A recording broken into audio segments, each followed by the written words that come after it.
Hoy, desde la institución educativa rural Carbonera, ubicada en el corregimiento de San Bartolo del municipio de Andes, queremos compartir nuevamente para Estación Literaria una obra de literatura llamada El extranjero.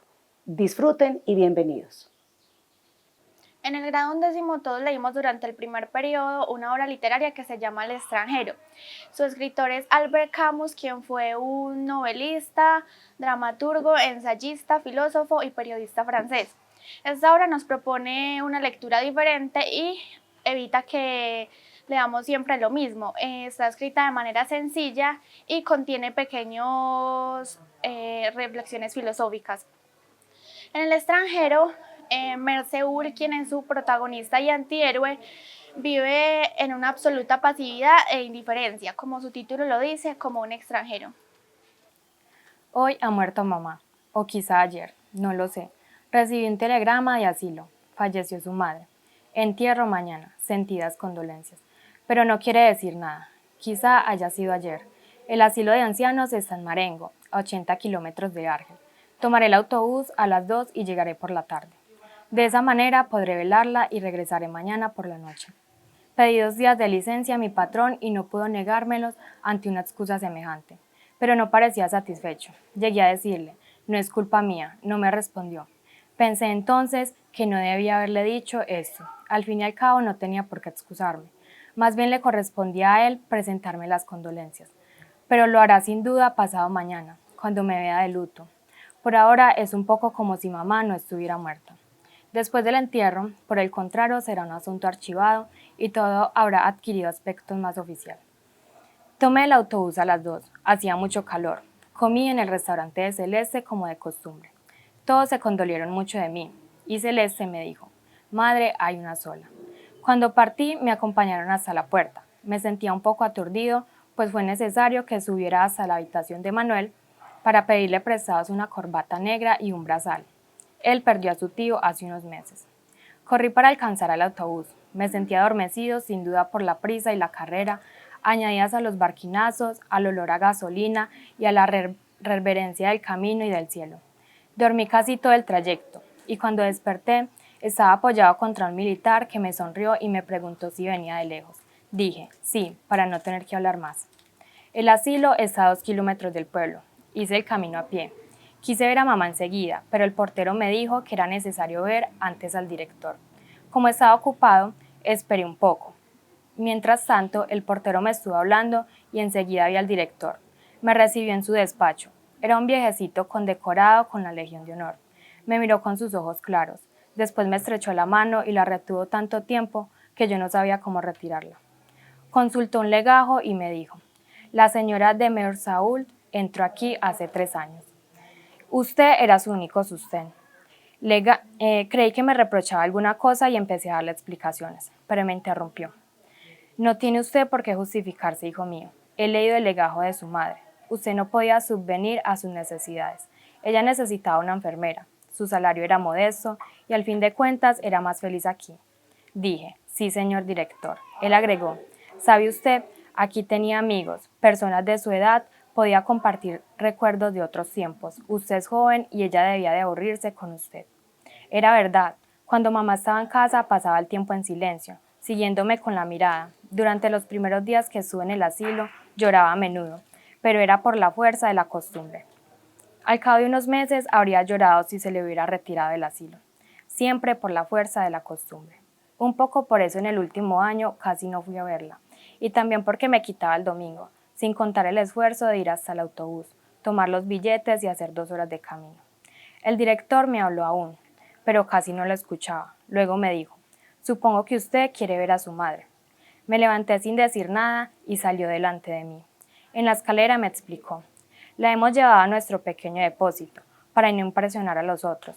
Cada vez que un pensionista muere, los otros se sienten nerviosos durante 2 o 3 días y dificulta el servicio. Atravesamos un patio en donde había muchos ancianos, charlando en pequeños grupos. Callaban cuando pasábamos y reanudaban la conversación detrás de nosotros. Hubiérase dicho un sordo parloteo de cotorras. En la puerta de un pequeño edificio, el director me abandonó. Lo dejo a usted, señor Meursault.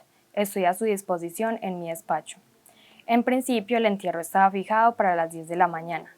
Hemos pensado que así podría usted velar a la difunta. El inicio nos muestra un sentido apático de la existencia y aún así de la propia muerte. Este personaje vive sin alicientes, sin estímulos y sin sobresaltos, sumido en un profundo desasosiego.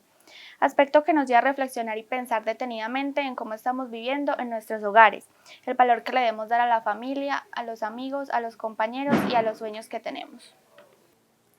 Inmediatamente después de mi arresto fui interrogado varias veces, pero se trataba de interrogatorios de identificación que no duraron largo tiempo. La primera vez el asunto pareció no interesar a nadie en la comisaría. Por el contrario, 8 días después el juez de instrucción me miró con curiosidad, pero me preguntó, para empezar, solamente mi nombre y dirección, mi profesión, la fecha y el lugar de nacimiento. Luego quiso saber si había elegido abogado. Reconocí que no, y simplemente por saber, le pregunté si era absolutamente necesario tener uno. ¿Por qué?, dijo. Le contesté que encontraba el asunto muy simple. Sonrió y dijo, es una opinión, sin embargo, ahí está la ley. Si no elige usted abogado, nosotros designaremos uno de oficio. Me pareció muy cómodo que la justicia se encargara de esos detalles, se lo dije. Estuvo de acuerdo y llegó a la conclusión de que la ley estaba bien hecha. Al principio no le tomé en serio. Me recibió en una habitación cubierta de cortinajes. Sobre el escritorio había una sola lámpara que iluminaba el sillón donde me hizo sentar mientras él quedaba en la oscuridad. Había leído una descripción semejante de los libros y todo me pareció un juego. Después de nuestra conversación, por el contrario, le miré y vi un hombre de rasgos finos, ojos azules hundidos, muy alto, con largos bigotes grises y abundantes cabellos casi blancos. Me pareció muy razonable y simpático, en resumen, a pesar de algunos tics nerviosos que le estiraban la boca.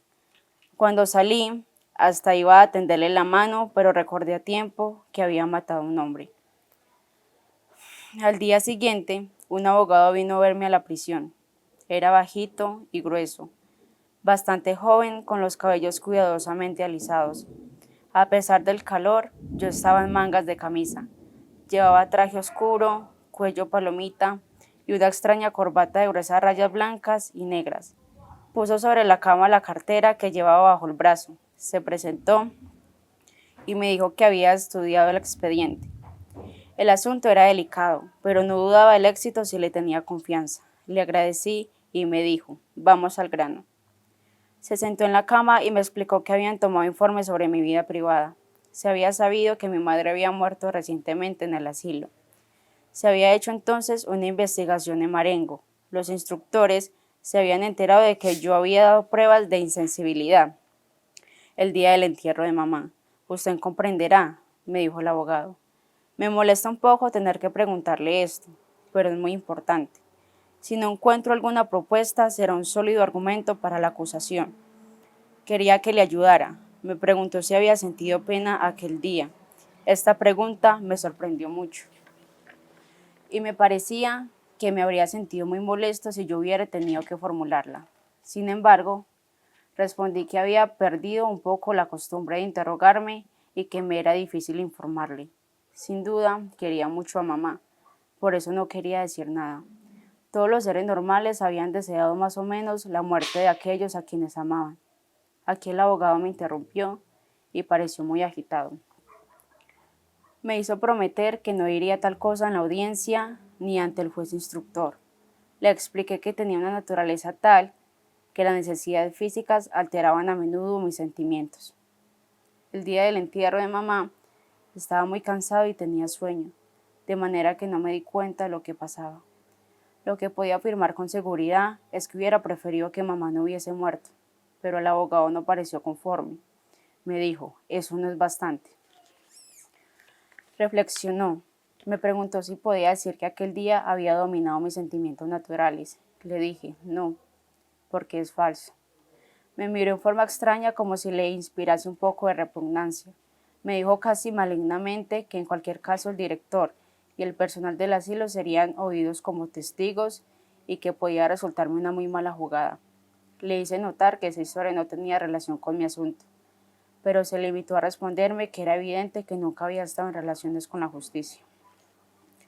Se fue con aire enfadado. Hubiese querido retenerle, explicarle que deseaba su empatía, no para ser defendido mejor, sino, si puedo decirlo, naturalmente. Me daba cuenta sobre todo de que lo ponía en una situación incómoda, no me comprendía y estaba un poco resentido conmigo. Sentía deseos de asegurarle que yo era como todo el mundo, absolutamente como todo el mundo, pero todo eso en el fondo no tenía gran utilidad y renuncié por pereza. Poco después me condujeron nuevamente ante el juez de instrucción. Eran las 2 de la tarde y esta vez el escritorio estaba lleno de luz apenas tamizada por una cortina de gasa. Hacía mucho calor, me hizo sentar y con suma cortesía me declaró que por un contratiempo mi abogado no había podido venir, pero tenía derecho de no contestar a sus preguntas y de esperar a que el abogado pudiese asistirme. Dije que podía contestárselo. Apretó con el dedo un botón sobre la mesa. Un joven escribiente vino a colocarse casi a mis espaldas. Nos acomodamos ambos en los sillones. Comenzó el interrogatorio. Me dijo en primer término que se me describía con un carácter taciturno y reservado, y quiso saber cuál era mi opinión. Respondí: nunca tengo gran cosa que decir, por eso me callo. Sonrió como la primera vez. Estuvo de acuerdo en que era la mejor de las razones. Y agregó: por otra parte, esto no tiene importancia alguna. Se calló, me miró y se irguió bruscamente, diciéndome con rapidez: quien me interesa es usted. No comprendí bien qué quería decir con eso y no contesté nada. Hay cosas, agregó, que no entiendo en su acto. Estoy seguro de que usted me ayudará a comprenderlas. Dije que todo era muy simple. Me apremió para que escribiese el día. Le relaté lo que ya le había contado, resumido para él. Raimundo, la playa, el baño, la reyerta, otra vez la playa, el pequeño manantial, el sol y los 5 disparos de revólver. A cada frase decía: bien, bien. Cuando llegué al cuerpo tendido, aprobó diciendo: bueno. Me sentía cansado de tener que repetir la misma historia, y me parecía que nunca había hablado tanto. A pesar de su despreocupación, la inquietud era inevitable. Sentía angustia y temor, aunque sus emociones nunca salieron a flote. Su destino ahora es otro. Su culpabilidad lo llevó a aceptar esta situación. Cuando cometemos errores con o sin intención en nuestras vidas, debemos asumirlas con fortaleza y responsabilidad de las consecuencias de nuestros actos. Entonces, no sé por qué, algo se rompió dentro de mí. Me puse a gritar a voz en cuello y le insulté y le dije que no rogara y que más le valía arder que desaparecer. Le había tomado por el cuello de la sotana. Vaciaba sobre él todo el fondo de mi corazón con impulsos en que se mezclaban el gozo y la cólera. Parecía estar tan seguro. ¿No es cierto? Sin embargo, ninguna de sus certezas valía lo que un cabello de mujer. Ni siquiera estaba seguro de estar vivo, puesto que vivía como un muerto. Me parecía tener las manos vacías, pero estaba seguro de mí, seguro de todo, más seguro que él, seguro de mi vida y de esta muerte que iba a llegar. Sí, no tenía más que esto, pero, por lo menos, poseía esta verdad, tanto como ella me poseía a mí. Yo había tenido razón, tenía todavía razón, tenía siempre razón. Había vivido de tal manera y hubiera podido vivir de tal otra. Había hecho esto y no había hecho aquello. No había hecho tal cosa en tanto que había hecho esta otra. Y después era como si durante toda la vida hubiese esperado este minuto. Y esta brevísima alba en la que quedaría justificado. Nada tenía importancia. Y yo sabía bien por qué. También él sabía por qué. Desde lo hondo de mi porvenir, durante toda esta vida absurda que había llevado, subía hacia mí un soplo oscuro a través de los años que aún no habían llegado, y este soplo igualaba a su paso todo lo que me proponían entonces, en los años no más reales que los que estaba viviendo. ¿Qué me importaban la muerte de los otros, el amor de una madre? ¿Qué me importaban su Dios, las vidas que uno elige, los destinos que uno escoge, desde que un único destino debía de escogerme a mí y conmigo a millares de privilegiados que, como él, se decían hermanos míos? Comprendía pues, Todo el mundo era privilegiado. No había más que privilegiados. También a los otros los condenarían un día. También a él lo condenarían. ¿Qué importaba si acusado de una muerte lo ejecutaban por no haber llorado en el entierro de su madre? El perro de Salamano valía tanto como su mujer. La mujercita autómata era tan culpable como la parisiense que se había casado con Masón, o como María, que había deseado casarse conmigo. ¿Qué importaba que Raimundo fuese compañero mío tanto como Celeste, que valía más que él? ¿Qué importaba que María diese hoy su boca a un nuevo Mercedes? Comprendía pues, este condenado que desde lo hondo de mi porvenir me ahogaba gritando todo esto, pero ya me quitaban al capellán de entre las manos y los guardianes me amenazaban. Sin embargo, él los calmó y me miró en silencio. Tenía los ojos llenos de lágrimas, se volvió y desapareció. En cuanto salió, recuperé la calma. Me sentía agotado y me arrojé sobre el camastro. Creo que dormí porque me desperté con las estrellas sobre el rostro. Los ruidos del campo subían hasta mí. Olores a noche, a tierra y a sal me refrescaban las sienes. La maravillosa paz de este verano adormecido penetraba en mí como una marea. En ese momento y en el límite de la noche, aullaron las sirenas. Anunciaban partidas hacia un mundo que ahora me era para siempre indiferente. Por primera vez desde hacía mucho tiempo pensé en mamá. Me pareció que comprendía por qué al final de su vida había tenido un novio, por qué había jugado a comenzar otra vez. Allá también, en torno de ese asilo en el que las vidas se extinguían, la noche era como una tregua melancólica. Tan cerca de la muerte, mamá debía de sentirse allí liberada y pronta para revivir todo. Nadie tenía derecho de llorar por ella, y yo también me sentía pronto a revivir todo, como si esta tremenda cólera me hubiese purgado del mal, vaciado de esperanza. Delante de esta noche cargada de presagios y de estrellas, me abría por primera vez a la tierra indiferencia del mundo. Al encontrarlo tan semejante a mí, tan fraternal, en fin, comprendía que había sido feliz y que lo era todavía. Para que todo sea consumado, para que me sienta menos solo, me quedaba esperar que el día de mi ejecución haya muchos espectadores y que me reciban con gritos de odio. A veces creemos que nuestra forma de pensar o ver el mundo no es entendida por nadie, pero olvidamos a esas personas que siempre están con nosotros hasta el final, esas mismas que nos aman y nos apoyan.